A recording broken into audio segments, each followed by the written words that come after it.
Hello, welcome back. Or if you're new, then just welcome, I guess.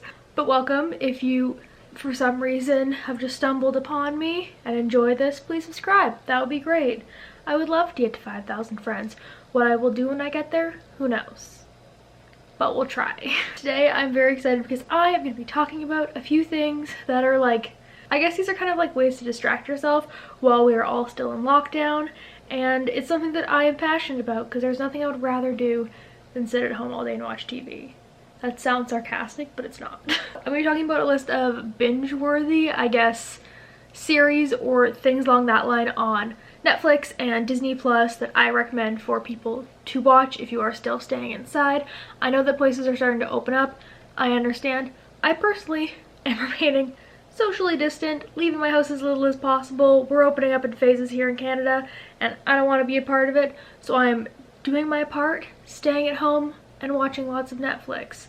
So these are my suggestions and some of your suggestions because people online I asked and recommended a ton of stuff too. This is kind of like a collective of suggestions from me and my followers and my subscribers of things that you should watch on Netflix and Disney Plus if you're still stuck at home. I'm gonna do my suggestions first because they're mine, and then I'll talk about some things that you guys said because I think there'll be some overlap. I'm gonna start with Disney Plus because I think there's less of them there, so that's our starting point. I'm wearing a shirt.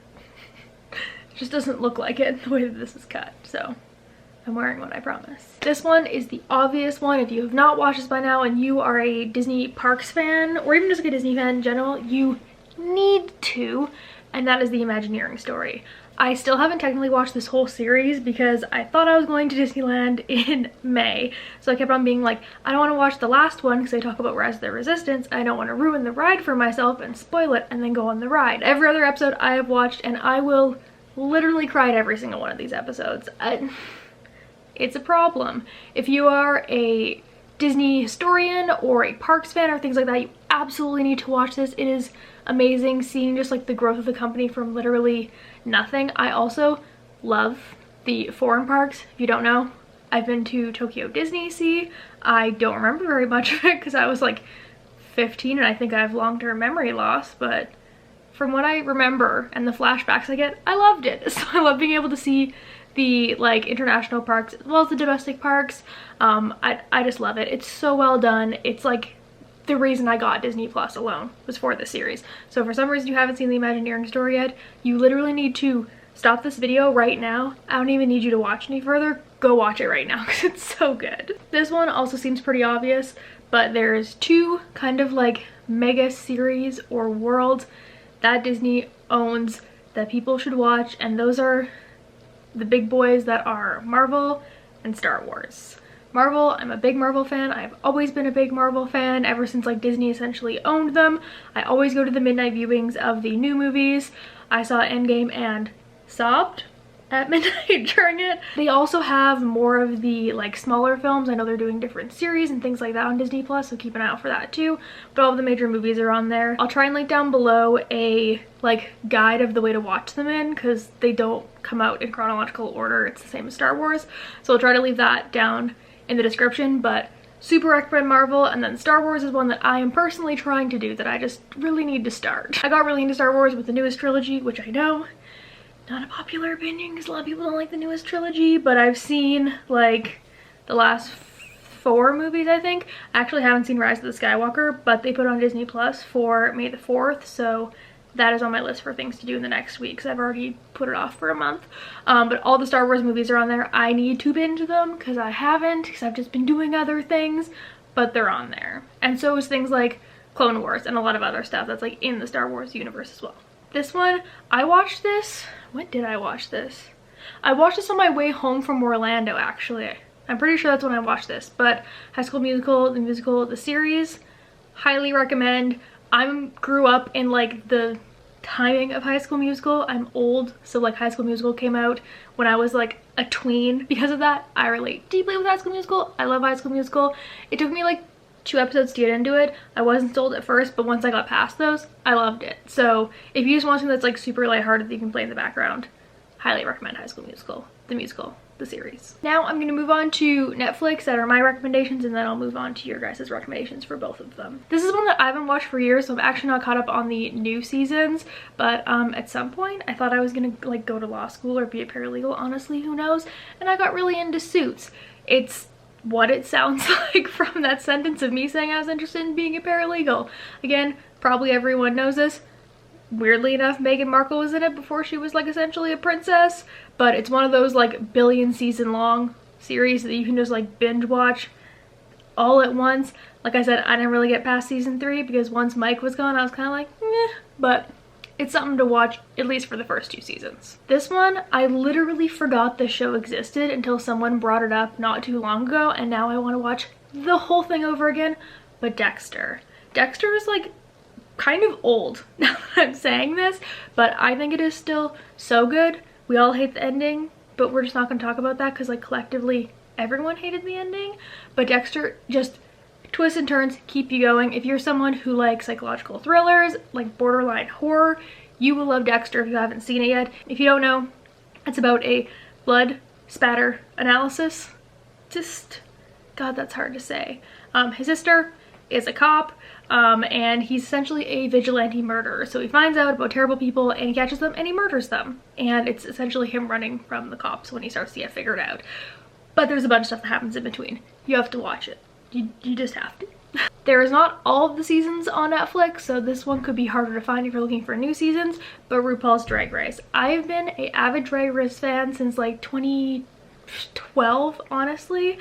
I am currently watching the season right now.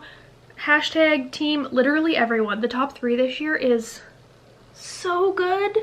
Oh, I'm obsessed with all of them. Part of me wants Crystal to win because I think Crystal's had the biggest glow up of all of them. If you're a Drag Race fan, hit me up on Instagram because I will talk about Drag Race every single day, and I usually post about it like on Fridays when I watch it. But all the old seasons of Drag Race are on Netflix, so that is where you can catch it now. Also, Celebrity Drag Race is not on Netflix because it's like new, but it's really good as well. This one is like something that I watch to fall asleep all the time, but I also think it's really interesting, and that is Pandemic. They talk a lot about vaccines and production of that and crazy anti-vax people. It also is very popular with the world that we live in today because we're living in a pandemic. But it's exactly what it sounds like. It's one of those like documentary style few part series that's made by Netflix. It's really, really interesting if you would like more information on that. Also, if you want to avoid like dealing with what we're living through, maybe don't watch it though. This one I haven't watched a ton of. My brother really likes it, and that is Explained. It's a Netflix original series. Once again, it comes out I think once a week, and every week is something different. So they just did one on coronavirus. It's kind of the most popular one, but they have one on Bitcoin. They have one on orgasms. They have one on so many different things, and they literally just explain something a week. It's a really good like snippet, so you can just watch one episode without watching the rest of them, or you can watch them all in a row, but you don't need to connect them together, and it's a good way of taking in a lot of information about something really quickly in a like, I don't know, a very like, what's this word?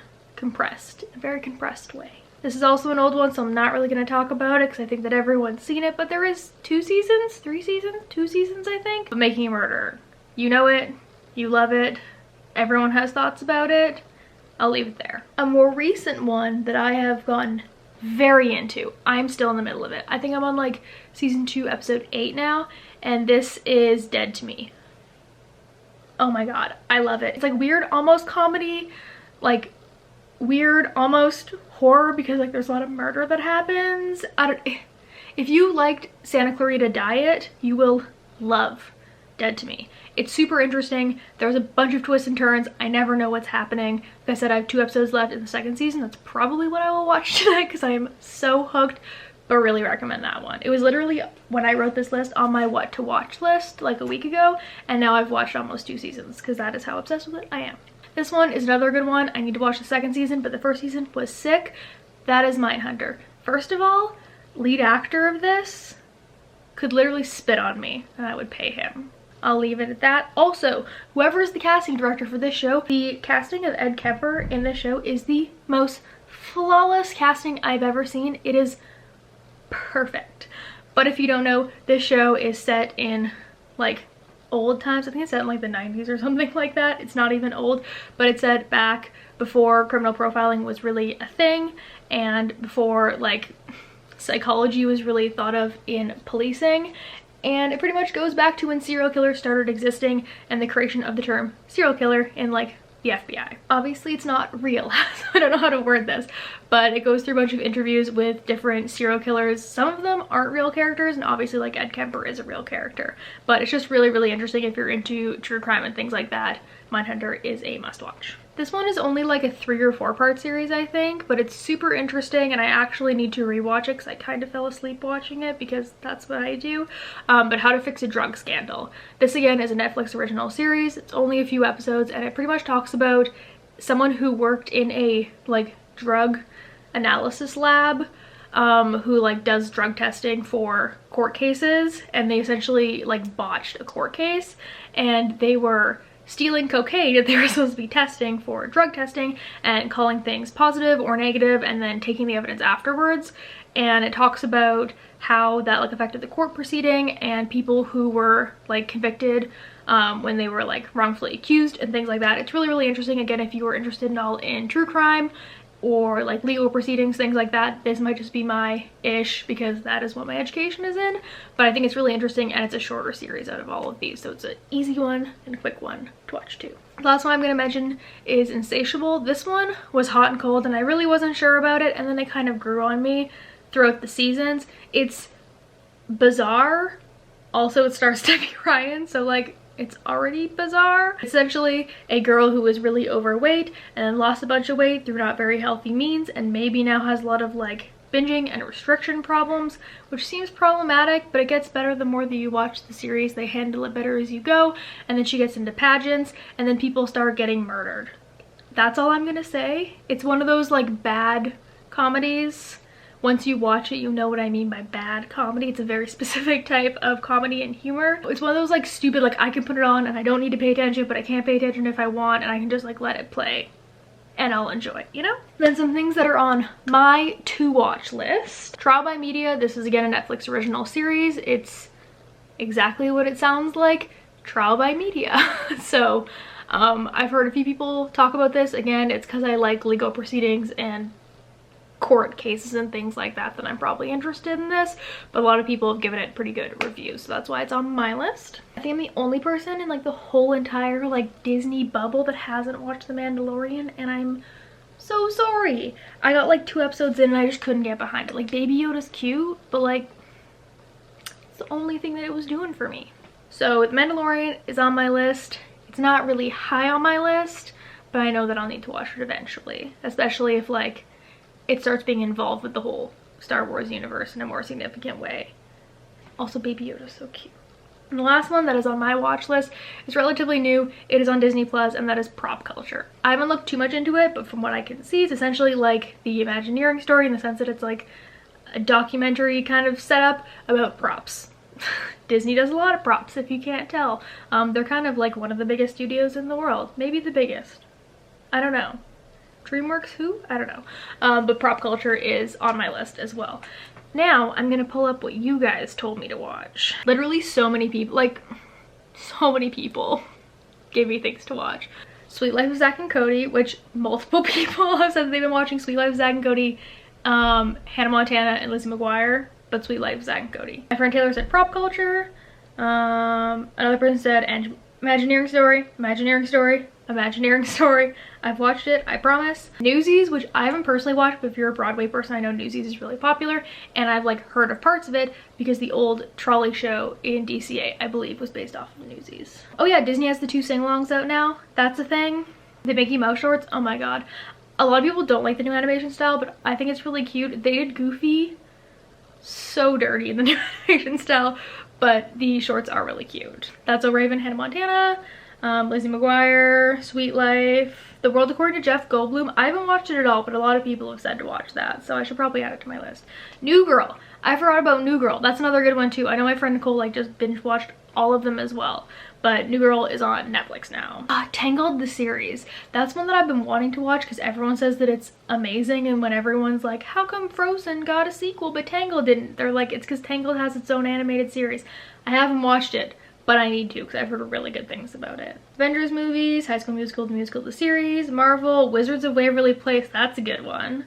All the Marvel movies, Prop Culture, Imagineering Story, Mindhunter, animated Tangled animated series, and then afterwards they said it's a masterpiece in all caps, so I like your taste. Star Wars, Clone Wars, Imagineering Story, Prop Culture, every Marvel movie in the order, 10 out of 10 recommend.